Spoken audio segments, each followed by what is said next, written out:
Hello everyone, आज हम बात करेंगे कुंभ राशि के लिए 2026 कैसा जाएगा। सबसे पहले जान लेते हैं कि कुंभ राशि के अंतर्गत कौन कौन से नक्षत्र आते हैं। तो कुंभ राशि के अंतर्गत आते हैं धनिष्ठा नक्षत्र के 2 चरण, शतभिषा नक्षत्र के 4 चरण और पूर्वा भाद्रपद नक्षत्र के 3 चरण। और इसमें जो अक्षर आते हैं वो आते हैं गु, गे, गो, स, सा, सी, सु, से, सो और द। इन अक्षरों से अगर आपका नाम शुरू हुआ है तो आपकी राशि कुंभ है। कुंभ राशि के जातक प्रैक्टिकल होते हैं, अपनी चीज़ों को टारगेट करके लास्ट में अचीव कर लेते हैं, रोमांटिक होते हैं और इन पर शिव जी की विशेष कृपा होती है। अब हम बात करते हैं कि इस साल इनके लिए कैसा जाएगा। पहली चीज़ तो ये है कि फिलहाल ये खुद ही प्रेरित है शनि की 7.5 से। शनि की 7.5 चल रही है कि जून 2027 में एंड होगी। आय की बात की जाए तो इस साल सबसे पहले तो इनकी पर्सनालिटी देख लेते हैं। तो पर्सनालिटी में ये है कि इस साल इनकी फर्स्ट हाउस खुद की राशि में राहु चल रहे हैं, जिसकी वजह से काफ़ी कंफ्यूज रहेंगे, एंग्जाइटी रहेगी, चिंतित रहेंगे, समझ में नहीं आएगा आखिर क्या करे कैसे करे, और तरह तरह के थॉट उनके दिमाग में घूमते रहेंगे। इस साल आपका जो मन होगा वो काफ़ी पैसा कमाने में लगा रहेगा कि मुझे पैसा कमाना, अच्छा पैसा कमाना, दिन रात उसके लिए आप है ना चिंतित रहेंगे, उसके लिए प्रयासरत रहेंगे। घर का माहौल ठीक रहेगा, घर की जो लोग हैं आपको समझने की कोशिश करेंगे और आपके साथ सद्भाव रखते हुए नजर आते हैं। इस साल अगर आप सोशल मीडिया पे काम करते हैं तो आप बना सकते हैं रील्स प्रॉपर्टी से संबंधित। अगर इस साल अगर आप रील्स बनाना चाहते हैं तो आप बना सकते हैं सोशल मीडिया से संबंधित वो रील्स जो कि इंडिकेट करते हैं हमारे मॉन्यूमेंट्स को, जो इंडिकेट करती हैं हमारी हिस्ट्री को, और जो प्रॉपर्टी से डील करने वाली भी वीडियोस होती हैं वो भी आप बना सकते हैं, उस बारे में नॉलेज दे सकते हैं, अच्छा चलेगा। और ये भी हो सकता है कि अगर आप रील्स नहीं बनाते हैं तो इस तरह की रील्स में आप इंटरेस्ट रहें।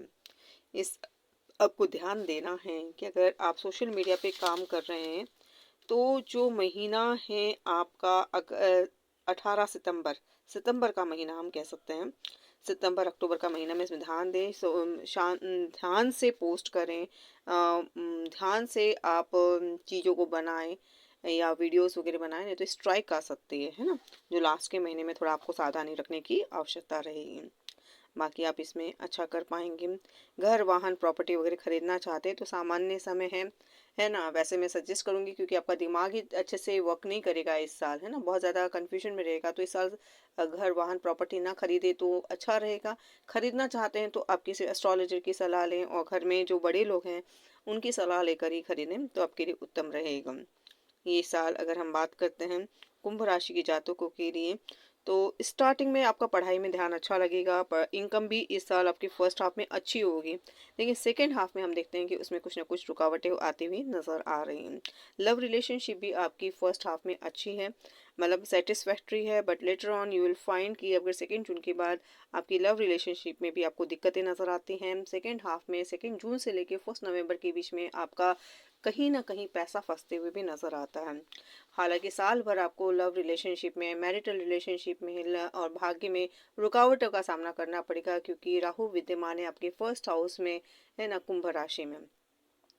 इस साल अगर आप विदेश जाना चाहते हैं तो समय उत्तम बना हुआ है। अगर आप कॉम्पिटिटिव एग्जाम की तैयारी कर रहे हैं तो उसमें आपको सफलता 2 जून से लेकर 1 नवंबर के बीच में मिल सकती है। आप प्रयासरत रहें और ईमानदारी से काम करें, क्योंकि शनि की 7.5 है, शनि न्यायाधीश है। अगर आपने किसी दिशा में अच्छा कार्य किया तो उसका फल ज़रूर मिलेगा, क्योंकि ये शनि की 7.5 का लास्ट चरण चल रहा है। इस साल हस्बैंड वाइफ रिलेशनशिप बहुत ज़्यादा प्रॉब्लम में, मैरिटल लाइफ में काफ़ी तनाव नज़र आता है। इतना ज़्यादा तनाव हो सकता है कि आप ये देखेंगे कि इस वर्ष आपका 16 जुलाई से 16 अगस्त के बीच में डिवोर्स तक की नौबत आ सकती है। बहुत सावधानी रखनी है आपको 16 जुलाई से 16 अगस्त के बीच में। हालांकि आपकी किसी मेडिएटर के थ्रू ये प्रॉब्लम को सॉल्व किया जा सकेगा, लेकिन ध्यान रखें कोर्ट कचहरी में आपको विजय भी प्राप्त होते हुए नज़र आ रही है 16 जुलाई से 2 जून से लेके 1 नवंबर के बीच में। लेकिन आपकी पत्नी या आपका लाइफ पार्टनर गुस्सा होकर कोर्ट केस भी फाइल कर सकते हैं। इतनी हद तक आपकी लड़ाइयाँ हो सकती हैं। तो उसकी रेमेडीज़ क्या है? इसके लिए आपको हर रोज़ शिव मंदिर में जाना है, सोमवार का व्रत करना है, शिव मंदिर में जाकर दोनों को मिलकर जल चढ़ाना है, ओम नमः शिवाय का साथ में जाप करना है, अंडरस्टैंडिंग रखनी है, गुस्से से बचना है, शांति से हर समस्या का हल निकालना है। नहीं तो ये साल आपके लिए बहुत ही ज़्यादा दुखदाई हो सकता है।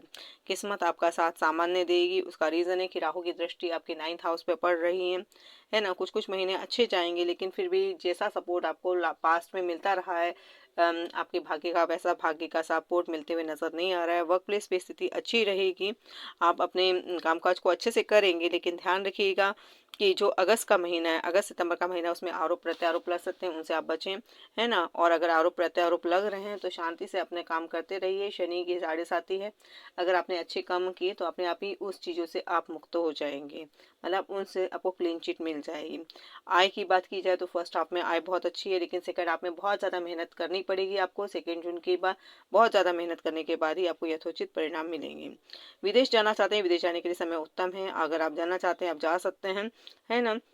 धार्मिक यात्राएं संभव है, लेकिन ये यात्राएं पर्पसफुल होगी, घूमने फिरने की नहीं। मोस्ट प्रोबेबली ये यात्राएं हो सकती है कि आपका कोई रीजन हो जिसकी वजह से आप यात्राएं कर रहे हैं। वैसे साल आपके लिए बहुत अच्छा नहीं है, ये साल बिलो एवरेज है ना। इसमें मैरिटल रिलेशनशिप में दिक्कतें हैं, आपकी शादीशुदा जीवन में दिक्कतें हैं, आपके भाग्य में परेशानियां हैं। तकरीबन सभी तरह से आपकी परेशानियां आपका पीछा छोड़ते हुए नजर नहीं आ रही है।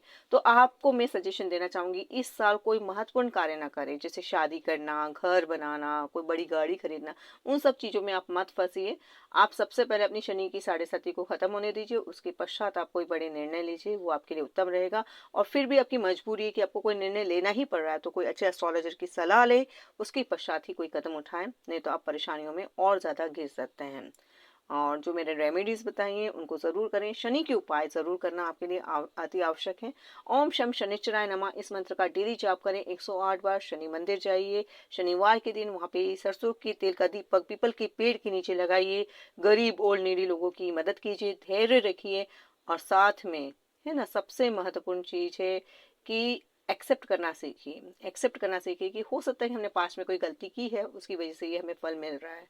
और अगर धैर्य बनाए रखेंगे तो इस साल को आप शांति से गुजार पाएंगे। आपको कैसी लगी जानकारी आप मुझे कमेंट करके बताइए। वीडियो अगर अच्छा लगा है तो उसे लाइक कीजिए, शेयर कीजिए। और अगर आगे भी आप मुझसे इस तरह से अपनी राशि के बारे में जानना चाहते हैं तो वीडियो को आप इस चैनल को सब्सक्राइब कीजिए। धन्यवाद। और मेरे से पर्सनल कंसल्टेशन लेना चाहते हैं तो मेरा नंबर है 9974350211। इस पर संपर्क कीजिए। धन्यवाद।